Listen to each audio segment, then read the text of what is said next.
News Talk 94.5 WPTI, 96.7 FM WTOB. You're listening to the Wealth Guardian Show with Doug Ray, helping you to retire that job and keep the paycheck. I'm your host, Doug Ray.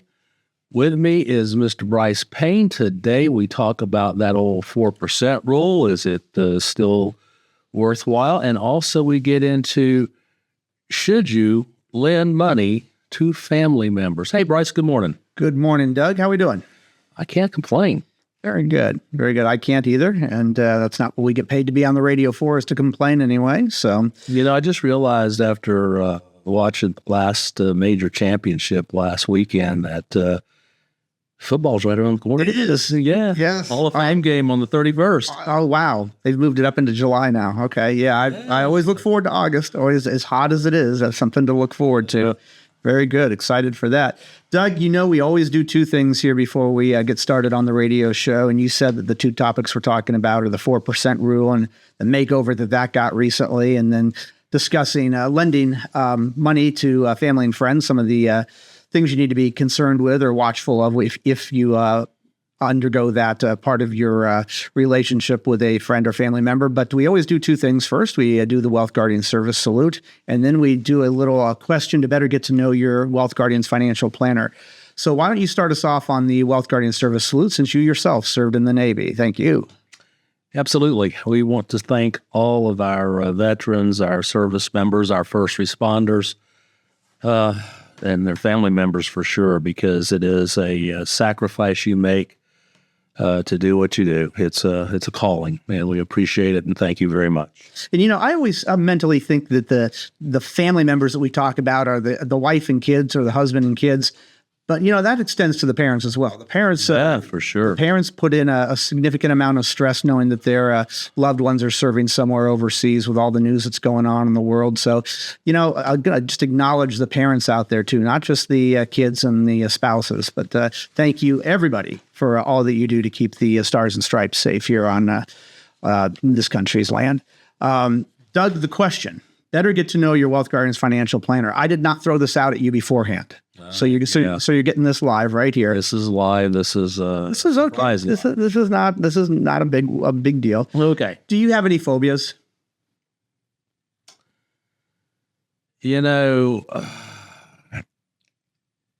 As I get older and less mobile, climbing on ladders. Climbing on ladders is a phobia? When I was younger, I didn't. You never thought about it? Never thought about it. Yeah. Okay. You fall. So what? Yeah. Right? Yeah.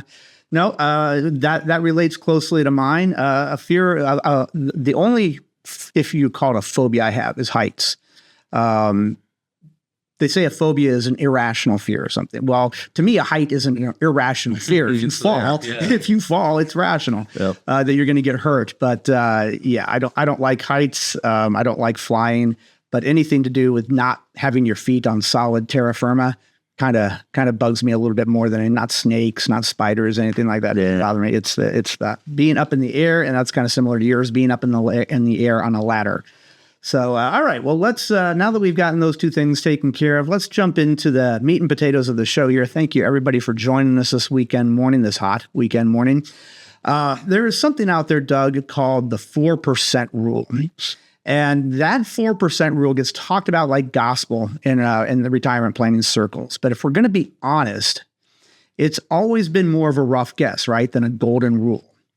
Well, now its original creator is revising that to 4.7. So the basics of the original 4% rule was originally proposed by William Bengen in the 1990s. And he suggested, and this was all mathematical computations, he suggested that retirees could withdraw 4% annually, adjusted for inflation, from a balanced portfolio of 50% stocks and 50% bonds over 30 years without running out of money.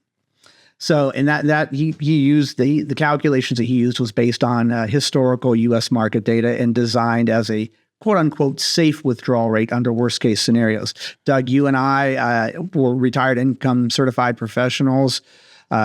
You have the Chartered Financial Planner tag to your name as well.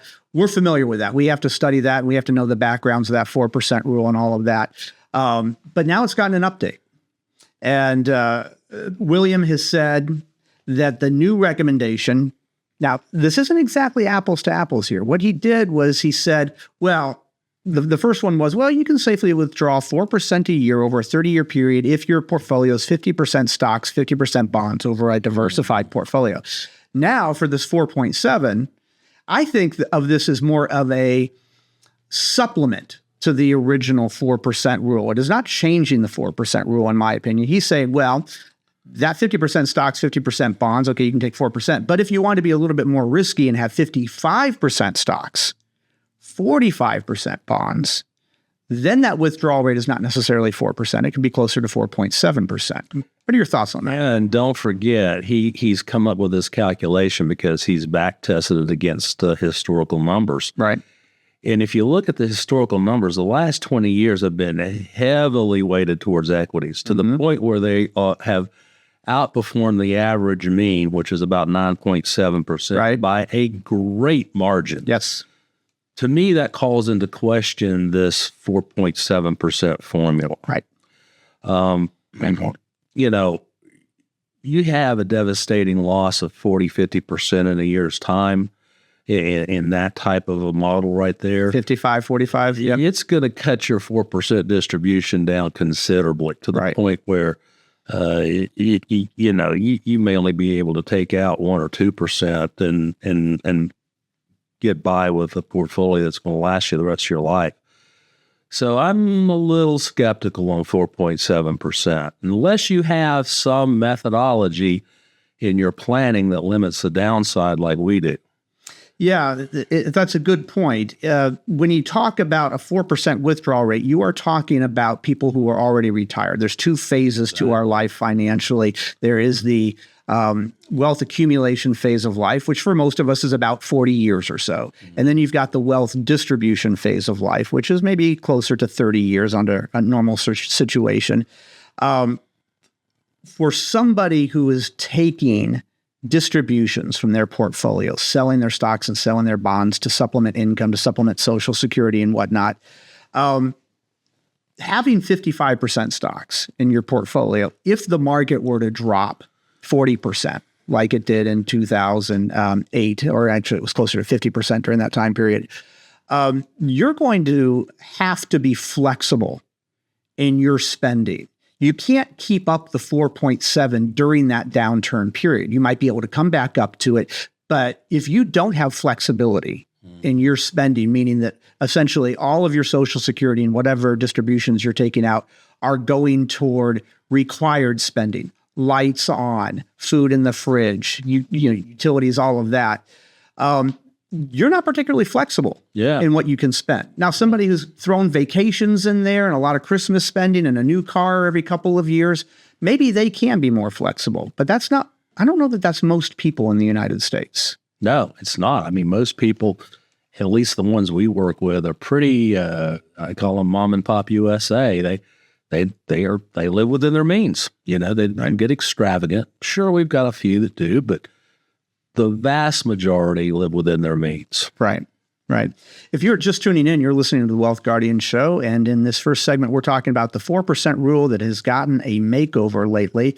Doug, so this 4% rule, this is not really a green light to spend more. And I want people to be aware of that. If they're just out there and they're just listening on the surface level to the Wealth Guardian Show here, and they heard Doug and Brice talking about, oh, it used to be I could take out 4%, but this guy who invented that rule has now upgraded it to 4.7. Good. I'm going to start telling my advisor to start increasing my distribution a little bit there. I don't want that to be the takeaway for people here. No, absolutely not. I mean, there's a lot that goes into the calculation of how much you need to take out of your portfolio. It starts all the way with, sitting down, and I know you don't want to hear this, folks, but formulating a monthly budget. That's the people hate budgets. They do.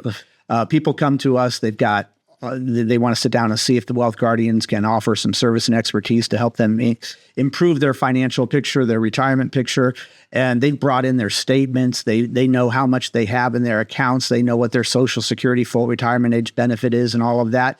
But then one of the questions that we ask is, how much do you need or want to spend in retirement? Or how much are you spending now? Mm-hmm. And that's where we get the blank look on the face a lot of times. And that is tough. We get it, folks. Everybody wants to know how much they're making, right? They love to know what that paycheck is. Everybody likes to know how much they've got saved up. They do that calculation. They add up those numbers a couple times a year. But where people avoid facing reality is when it comes time to actually figuring out how much you spend. Yeah. How many times do you hit that Amazon button? That's true. Amazon makes it way too easy. Yes, it does indeed. A nightcap and an open computer on the Amazon page. That's dangerous. That's very dangerous indeed. I ordered this. All right. Well, that's what the 4% rule is, and it's gotten that upgrade to 4.7. But I want your takeaway not to be that you can take out a little bit more money in retirement. I want your takeaway to be, I should sit down with a holistic financial professional and see what my safe number is for us personally in our household. That's what we at the Wealth Guardians do. We would love to sit down and help you figure those numbers out and see if there's anything that we can do to improve your retirement picture. If you want to take us up on our no obligation, no cost offer, here's our phone number, 336-391-3409. That's 336-391-3409. Or you can visit us at thewealthguardians.com. I'm going to tell you again, no cost, no obligation to sit down with us. We're holistic financial planners. We are fiduciaries. We'd love to sit down and meet with you and see what we can do to help improve your retirement picture. All right, well, we've got to get to a break here, Doug, and you know what time that means it is now. Are you ready? I'm ready. Okay. On July 16th, and then July 21st, 56 years ago, Apollo 11 launched and then landed on the moon. We all know Neil Armstrong and his famous words, right? We all know what his famous words were. One small step for a man, one small step for mankind. Many of us know the name Buzz Aldrin, the man who followed up right behind him, right? Put the second footprint on the moon there. But what was the name of the third astronaut who had to remain on the command module, just circling the moon 30 times, 2.5 days, 30 times? This is too easy. Is it for you? Okay, well, good. I don't think it's too easy for the average person. I want to be an astronaut. Well, you're in the Navy. That is true. And you did want to be an astronaut. But for the average person out there, I don't think this is too easy. Stick around for the answer to that trivia question and see if we stumped Doug on the other side of this break. Immediate reviews and diagnostics of his reaction. I think he might know it. This is Brice Payne. With me is Doug Ray. The show's The Wealth Guardians, helping you retire the job and keep the paycheck. And this is News Talk 94.5 WPTI. And this is 96.7 FM WTOB. News Talk 94.5 WPTI. 96.7 FM WTOB. Welcome back to the Wealth Guardian Show, where we help you retire the job and keep the paycheck. I'm Brice Payne in the Wealth Guardian studio this beautiful hot weekend morning along with Doug Ray. And in the second segment, we're going to discuss, should you lend money to friends or family, and some of the things you need to be aware of if you do decide to do that. Now, before we answer the trivia question that we left you hanging with at the end of that last segment, I'm going to ask you this. Are you planning to retire? Probably the answer to that question was yes. Have you met with a retirement income certified professional who's also a fiduciary? Well, hopefully the answer is yes to that. But if you haven't, I want to invite you to take us up on a complimentary review of your current situation. As certified retirement planning specialists, we will put together a customized written plan with strategies for portfolio allocation, income distribution, Social Security filing, and tax efficiency, with the additional benefit of often reducing both the risk and the fees of your current plan. So if you put aside at least $400,000 and want to take us up on this no-cost, no-obligation review, give us a call at 336-391-3409 or go to thewealthguardians.com.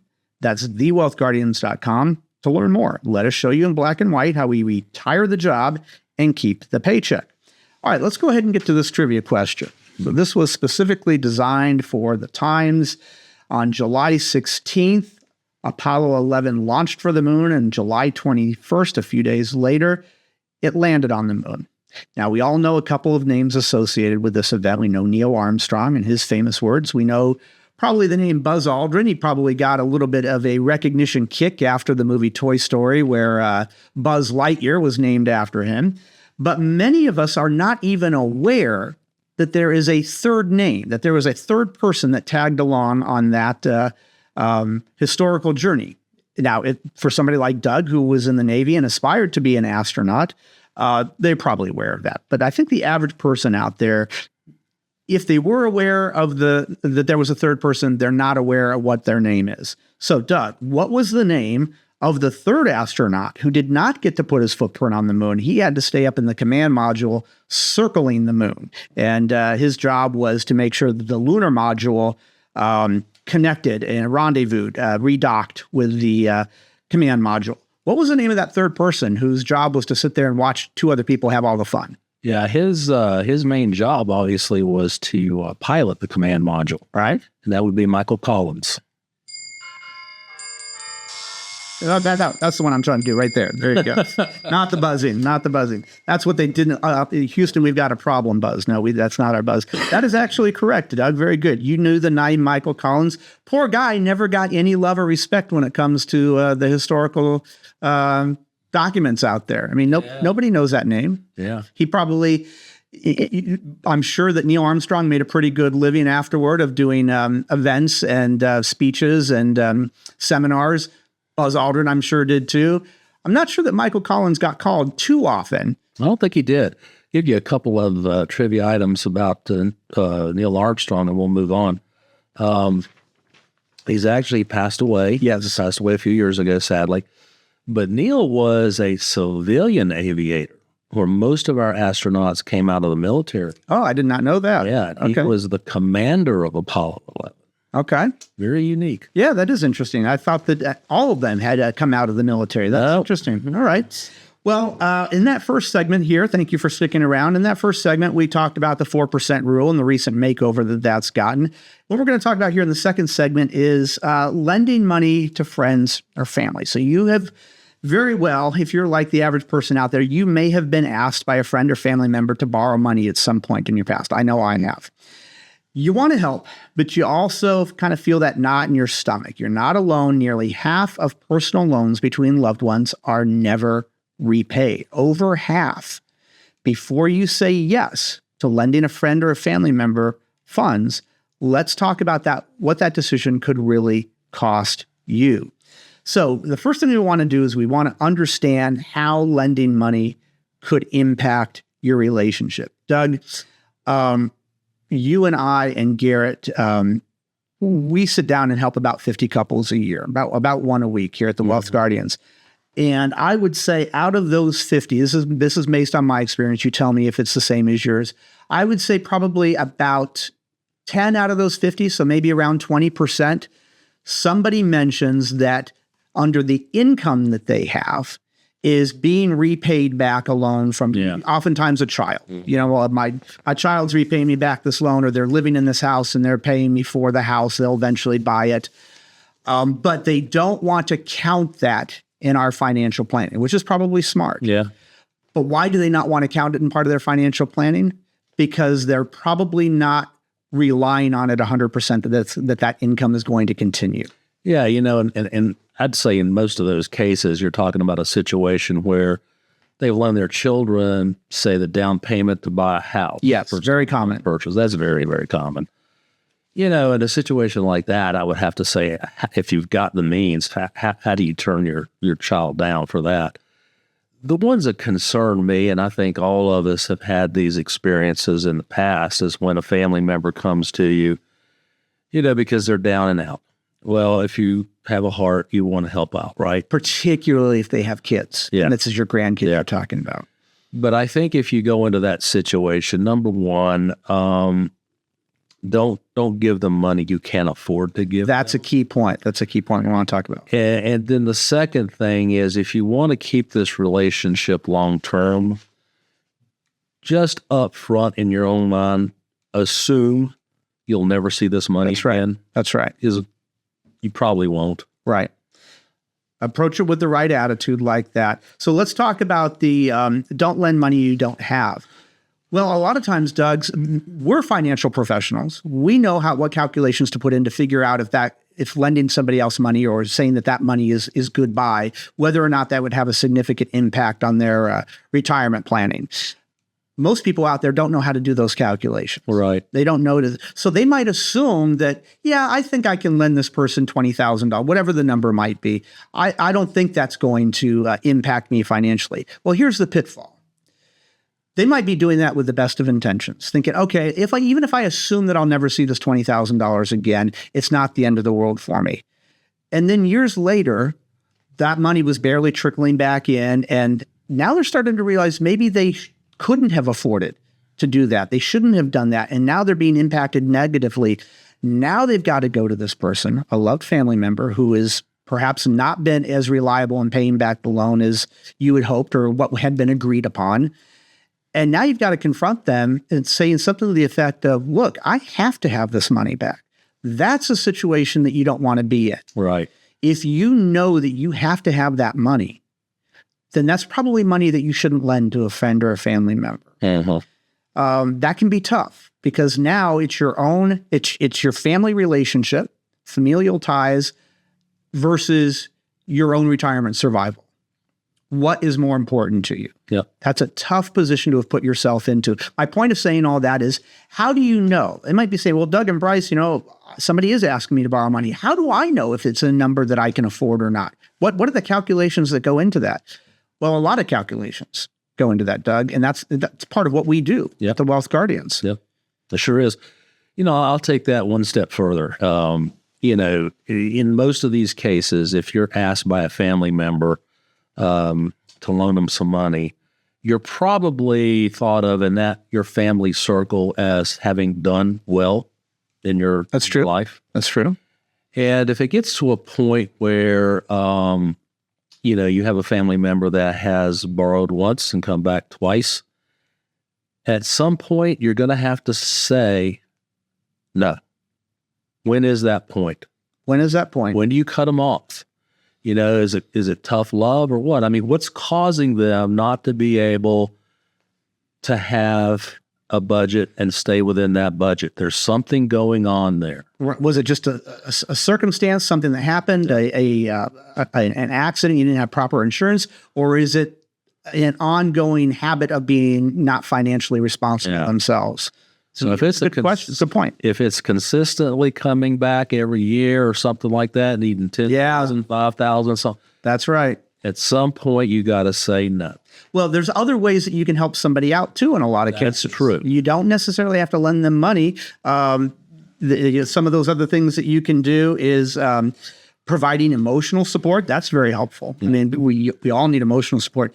Giving meals, providing childcare. Yes. There's other things that you can do besides just handing over a check for a large chunk of money that could still be supportive to the person. So that's one thing you want to do. Another thing that you want to do is get it in writing. No matter how good that relationship is, if you want to keep it on solid ground, make sure that there's no ambiguity about what your expectations are or what's expected of them. Get it in writing. Yeah, and that's tough for most people. It is, but I think that's a reasonable expectation. If you're asking somebody else for some money for a loan, you shouldn't have a problem with putting it down in writing what you're going to give back, okay? The IRS. Doug, one of the things that we have to think about is, well, where is this money coming from? Is it just extra money that you've got sitting in a checking account, or is it in an IRA? Because what's the deal with taking money out of an IRA, Doug? Yeah, it's taxable. It's a taxable event. Absolutely. So if somebody needs $10,000 and you've got to take a $10,000 distribution out of your IRA that you aren't planning on, what tax bracket are you in? Are you in the 12%, 22%, 24%? Well, add that on top of what you're giving this person. Yeah. Right? Yeah. And then there's some things called the tax torpedo if you're on Social Security. That $10,000 could kick you up into the 85 percentile bracket of your Social Security being taxed. Very easily. Very easily. Most people don't know where that number, how close they are to going from 50% of their Social Security being taxed to 85% of it being taxed. Don't go out there thinking, well, yeah, but the new big beautiful bill says that Social Security is not taxed anymore. That's not true. No, it's not. It is. It is not. It is still being taxed. So don't think that. At the same rate, by the way. At the same rate. Exactly. It's all right. So there's a number of things that you can do to perhaps not get into a situation that you regret when it comes to lending somebody money. I would say the first thing that you want to do is sit down with a holistic financial planner, such as we are here at the Wealth Guardians, and let us run those numbers for you and see if it even first makes sense for you to be without that money. And then two, give you some advice on what accounts perhaps that money should come from. Let us help you out on that. Our phone number is 336-391-3400. You can also visit us at thewealthguardians.com. There is no cost or obligation to sit down with us. Doug, anything else to add? I think we summed it up pretty good. Very good. Well, unfortunately, that is all the time that we have this week. I do want to thank you for joining us as always. We hope the rest of your weekend is everything you want it to be. This is Brice Payne along with Doug Ray. The show's The Wealth Guardians, helping you retire the job and keep the paycheck. And I want to remind you, sound financial plans do not create themselves. This is News Talk 94.5 WPTI. This is 96.7 FM WTOB. Hi, it's Garrett Ray with The Wealth Guardians. Thanks so much for listening to the show. Make sure to check out our weekly series, The Vault, on YouTube. Find our channel, The Wealth Guardians, where we talk about all things retirement planning and cover new topics each week, such as Social Security, tax planning in retirement, and our thoughts on investment best practices, and much more. New episodes air Thursdays at 2 p.m. Make sure to subscribe to the channel so you can get notifications when we release new episodes. We're here to help you retire the job and keep that paycheck. We'll talk soon.